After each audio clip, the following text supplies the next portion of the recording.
ನಮಸ್ತೆ ನವಕರ್ನಾಟಕ ಟಿವಿಗೆ ಸ್ವಾಗತ.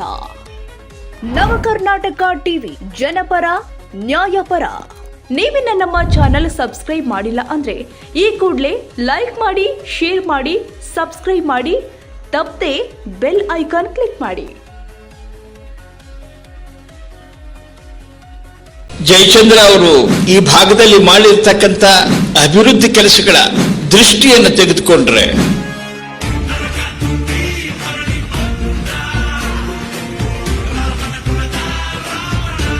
ಒಬ್ಬ ಕ್ರಿಯಾಶೀಲ ಶಾಸಕ ಅಧಿಕಾರದಲ್ಲಿರಲಿ ಅಥವಾ ಅಧಿಕಾರದಿಂದ ಬೇರೆ ಇರಲಿ,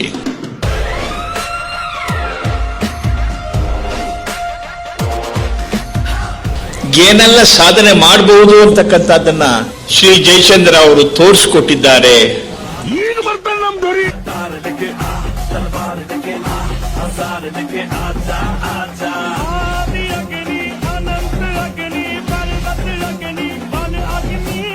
ಅಧಿಕಾರ ಇರಲಿ ಇಲ್ಲದಿರಲಿ, ಜನಪರ ಕೆಲಸ ಮಾಡುವ ನಾಯಕನಿಗೆ ಯಾವುದೇ ಸ್ಥಾನಮಾನ ಅಡ್ಡಿಯಾಗುವುದಿಲ್ಲ ಎಂಬುದನ್ನ ತಮ್ಮ ಕಾರ್ಯವೈಖರಿಯಿಂದ ಸಾಬೀತುಪಡಿಸಿದವರು ಹಿರಿಯ ಕಾಂಗ್ರೆಸ್ ನಾಯಕ, ಮಾಜಿ ಸಚಿವ, ಶಿರಾಗೆ ಹೇಮಾವತಿ ತಂದ ಭಗೀರಥ ಎಂದೇ ಹೆಸರಾಗಿರುವ ಟಿ.ಬಿ. ಜಯಚಂದ್ರ.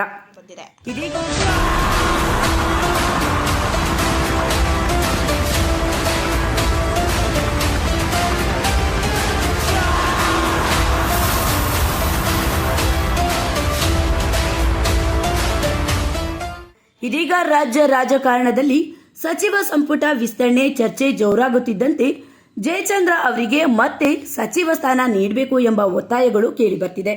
ಅಧಿಕಾರದಲ್ಲಿರುವ ಪಕ್ಷವೇ ಅಭಿವೃದ್ಧಿಗೆ ಏಕೈಕ ದಾರಿ ಎಂಬ ಮಾತಿಗೆ ಜಯಚಂದ್ರ ಅವರು ತಮ್ಮ ಕೆಲಸಗಳ ಮೂಲಕವೇ ಉತ್ತರ ನೀಡಿದ್ದಾರೆ. ಶಾಸಕರಾಗಿ ಅಧಿಕಾರದಲ್ಲಿದ್ದಾಗ ಮಾತ್ರವಲ್ಲ, ಅಧಿಕಾರದ ಹೊರಗಿದ್ದ ಸಂದರ್ಭದಲ್ಲಿಯೂ ಕ್ಷೇತ್ರದ ಅಭಿವೃದ್ಧಿಗೆ ಶ್ರಮಿಸುವ ಮೂಲಕ ಜನರ ವಿಶ್ವಾಸ ಗಳಿಸಿದ್ದಾರೆ.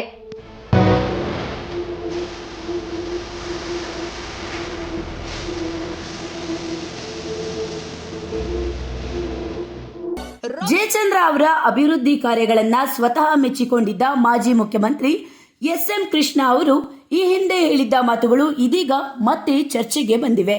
ಒಬ್ಬ ಕ್ರಿಯಾಶೀಲ ಶಾಸಕ ಅಧಿಕಾರದಲ್ಲಿ ಇರಲಿ, ಅಧಿಕಾರದಲ್ಲಿ ಇಲ್ಲದಿರಲಿ, ಏನೆಲ್ಲ ಸಾಧನೆ ಮಾಡಬಹುದು ಎಂಬುದನ್ನ ಜಯಚಂದ್ರ ಅವರು ತೋರಿಸಿಕೊಟ್ಟಿದ್ದಾರೆ. ಇದು ಎಲ್ಲ ಶಾಸಕರಿಗೂ ಒಂದು ಪಾಠವಾಗಬೇಕು. ಒಳ್ಳೆಯ ಕೆಲಸ ಮಾಡಲು ಅಧಿಕಾರದಲ್ಲಿರುವ ಪಕ್ಷವೇ ಆಗಬೇಕೆಂದಿಲ್ಲ. ಶಾಸಕನ ಕ್ರಿಯಾಶೀಲತೆಗೆ ಇದು ಒಂದು ಸವಾಲು. ಈ ಸವಾಲನ್ನು ಅವರು ಯಶಸ್ವಿಯಾಗಿ ಎದುರಿಸಿದ್ದಾರೆ ಅಂತ ಎಸ್.ಎಂ. ಕೃಷ್ಣ ಅವರು ಜಯಚಂದ್ರ ಅವರ ಕಾರ್ಯವೈಖರಿಯನ್ನ ಶ್ಲಾಘಿಸಿದ್ರು. ದೊಡ್ಡ ಬಲವಾಗಿದೆ.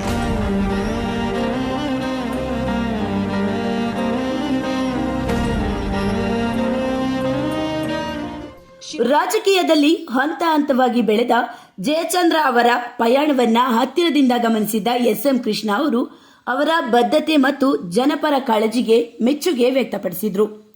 ಕಾನೂನು, ಆಡಳಿತ ಮತ್ತು ಅಭಿವೃದ್ಧಿ ವಿಚಾರಗಳಲ್ಲಿ ಅಪಾರ ಅನುಭವ ಹೊಂದಿರುವ ಜಯಚಂದ್ರ ಅವರು ಸರ್ಕಾರದಲ್ಲಿ ಮತ್ತೆ ಪ್ರಮುಖ ಜವಾಬ್ದಾರಿ ವಹಿಸಿಕೊಳ್ಬೇಕು ಎಂಬ ಅಭಿಪ್ರಾಯಗಳು ಕೇಳಿಬರ್ತಿದೆ.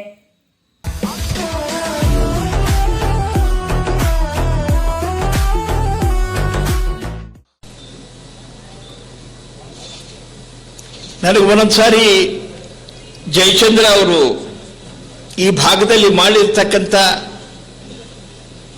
ಅಭಿವೃದ್ಧಿ ಕೆಲಸಗಳ ಒಂದು ದೃಷ್ಟಿಯನ್ನು ತೆಗೆದುಕೊಂಡ್ರೆ ಒಬ್ಬ ಕ್ರಿಯಾಶೀಲ ಶಾಸಕ ಅಧಿಕಾರದಲ್ಲಿರಲಿ ಅಥವಾ ಅಧಿಕಾರದಿಂದ ಬೇರೆ ಇರಲಿ, ಏನೆಲ್ಲ ಸಾಧನೆ ಮಾಡಬಹುದು ಅಂತಕ್ಕಂಥದ್ದನ್ನ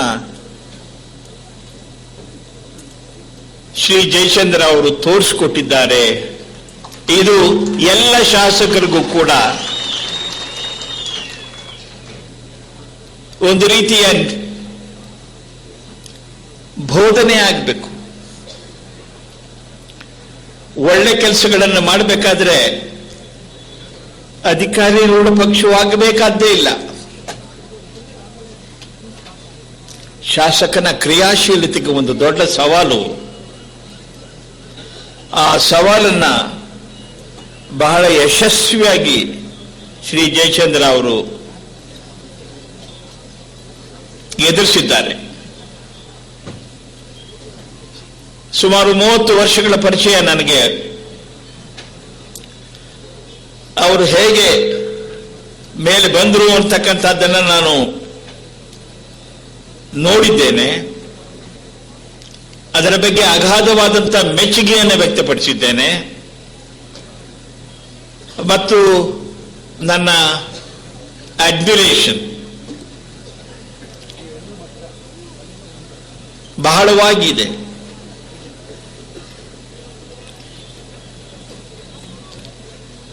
ರಾಜಕಾರಣಕ್ಕೆ ಬಂದ ತಕ್ಷಣ ಎದುರು ಪಕ್ಷದವರನ್ನ ವಾಚಾಮಗೋಚರವಾಗಿ ಬೈಬೇಕಾದ್ದಿಲ್ಲ. ಟೀಕೆ ಕೆಲವು ಸಿವಿಲಿಟಿಯ ಎಲ್ಲೆಗಳನ್ನು ಮೀರಬೇಕಾಗಿಲ್ಲ.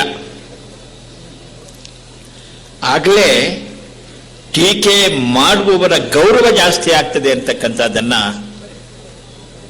ಜಯಚಂದ್ರ ಅವರು ಅರಿತಿದ್ದಾರೆ ಹಾಗೆ ಅಂತ ಹೇಳಿ ನನಗನ್ನಿಸಿದೆ.